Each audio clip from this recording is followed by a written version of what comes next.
నా పేరు Venkatesh. Welcome to our YouTube channel chill bro updates 2.0. First వీడియోకి లైక్ కొట్టండి, రీచ్ ఎక్కువ పెరుగుతుంది. సబ్స్క్రైబ్ చేయకపోతే సబ్స్క్రైబ్ చేయండి, అలాగే హైప్ ఇవ్వండి, ఇంకా ఎక్కువ రీచ్ పెరుగుతుంది. ఈ వీడియోలో వచ్చేసి మ్యాట్ ఫర్ ఈచ్ అదర్లో 4 ఎలిమినేషన్స్ అయితే జరిగాయి. 2 వైల్డ్ కార్డ్ ఎంట్రీస్ ఇచ్చారు. ఆ తర్వాత ఇక్కడ బీబీ జోడీ సీజన్ 2లో విన్నర్, రన్నర్, అలాగే థర్డ్ పొజిషన్ ఇవి ఉన్నాయి కదా, ఇవి చెప్తా. ఫస్ట్ వచ్చేసి made for each other. Made for each అదర్లో ఫస్ట్ వీక్ మనకు తెలిసినంత వరకు అయితే ఏ ఎలిమినేషను లేదు.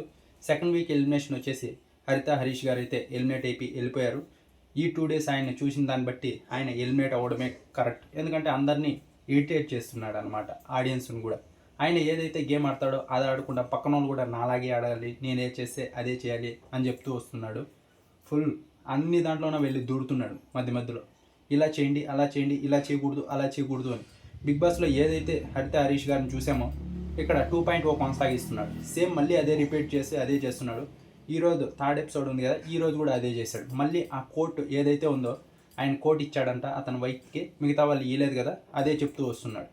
ఆ కళ్యాణ్ ఆయన ఉన్నాడు కదా, ఆయన ప్యాంట్ జరిగింది, ఆయన కోట్ ఇచ్చేసి ఉండాలంట, ఏదో ఒక పిల్లో అడ్డో పెట్టుకొని. ఇంకా ఇంతకు మించి ఆయన గురించి ఏం చెప్పగలరు. ఈయనైతే ఫస్ట్ ఎలిమినేషన్ అయిపోయి బయటకు వచ్చేసాడు. ఇంకా ఎక్కువ నెగిటివ్ అవుతాడు ఎలిమినేట్ అవ్వకపోతే. ఎలిమినేట్ అయిందే మంచి పని అని చెప్పాలి. ఇంకా ఆ తర్వాత సెకండ్ ఎలిమినేషన్ వచ్చేసి మహేష్ అలాగే శాండ్రా ఉన్నారు కదా, వీళ్ళైతే ఎలిమినేట్ అయ్యారు. వీళ్ళు కూడా కరెక్ట్ ఎలిమినేషన్ అనే చెప్తా. ఎందుకంటే ఈ 2-3 days నేను చూశాను కదా, వీళ్ళు ఎప్పుడు ఆయన కొంచెం సైలెంట్గా అర్థమయ్యేటట్టు చెప్పడానికి చూస్తున్నాడు. కొత్తగా పెళ్ళి వేరే అయిందంటే వీళ్ళకి, కానీ ఆమె చిరాకు పడుతూనే ఉంది, గొడవ పడుతూనే ఉన్నారు ఈ 3 days కూడా. ఈరోజు ఎపిసోడ్లో కూడా ఆ దోశ ఏదైతే ఉందో, నీళ్ళు లేవమ్మా ఆపే తిను, ఆ తర్వాత మళ్ళీ తిందామన్నా కూడా ఆమె ఒప్పుకోలేదు. నేను తినేస్తా, ఎందుకు నువ్వు నాతో గొడవ పడుతున్నావు, ఇది అది ఇలా జరుగుతూ ఉంది. వీళ్ళైతే నెక్స్ట్ ఎలిమినేషన్ మహేష్ అలాగే శాండ్రా వీళ్ళైతే సెకండ్ ఎలిమినేషన్ అయ్యారు అన్నమాట.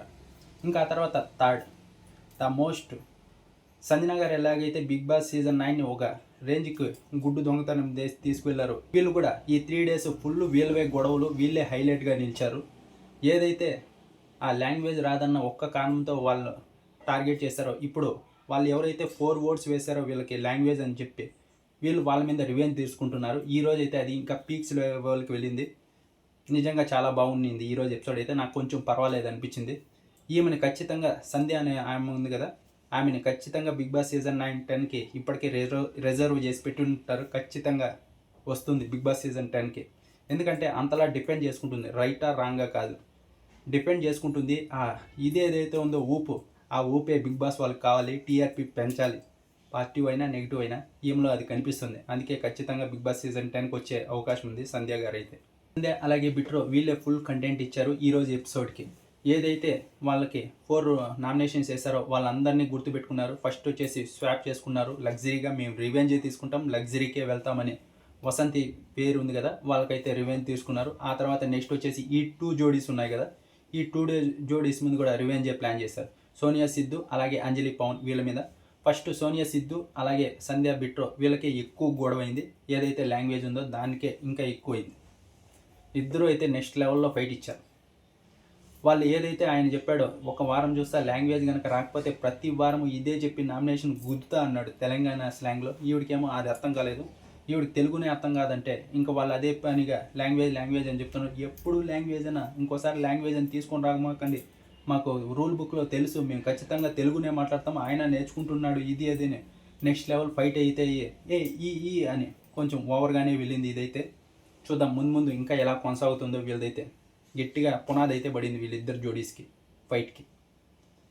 ఇంకా ఆ తర్వాత వీళ్ళే సంధ్య బిట్రో థర్డ్ ఎలిమినేషన్ అయిపోయి బయటకు వచ్చేసారు. ఇంకా 4th ఎలిమినేషన్ అయితే ఇదైతే షాకింగ్ అనే చెప్పాలి. నేను కూడా వీళ్ళు అయ్యింది అనుకున్నా, ఎందుకంటే బాగా పర్ఫామ్ చేస్తున్నారు వీళ్ళైతే. కొంచెం ఎక్కువ రొమాన్స్ ఎక్కువైంది అంతే, కానీ టాస్క్లు బాగానే ఆడుతున్నారంట. మనకు వచ్చిన అప్డేట్ ప్రకారం టాస్క్ ఆడేటప్పుడే ఇంజురీ కూడా అయిందంట వీళ్ళకైతే. అందుకే 4th ఎలిమినేషన్ అయితే ప్రియాంక, శివ వీళ్ళైతే ఎలిమినేట్ అయ్యారు. టాస్క్ ఆడేటప్పుడు ఏదైతే ఇంజూరీ ఉంది కదా, దానివల్లే వీళ్ళే బయటకు వచ్చేసారు అని మనకైతే ఒక అప్డేట్ కూడా వినిపిస్తుంది. 4th ఎలిమినేషన్ అయితే వీళ్ళే అయ్యారు.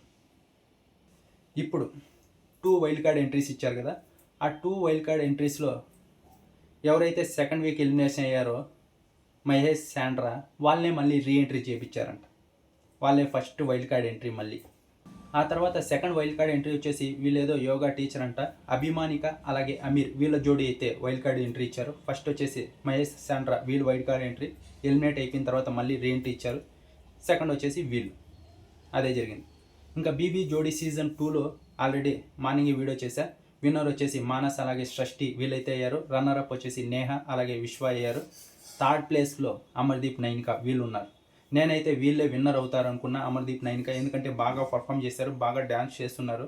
నేను ప్రతిసారి విన్నర్ ఎవరు అవుతారంటే వీళ్ళే అని చెప్పుకుంటూ వచ్చా, కానీ లాస్ట్కి ఇలా జరిగింది. మానస్ అలాగే సృష్టి వీళ్ళైతే విన్నర్స్ అయ్యారు.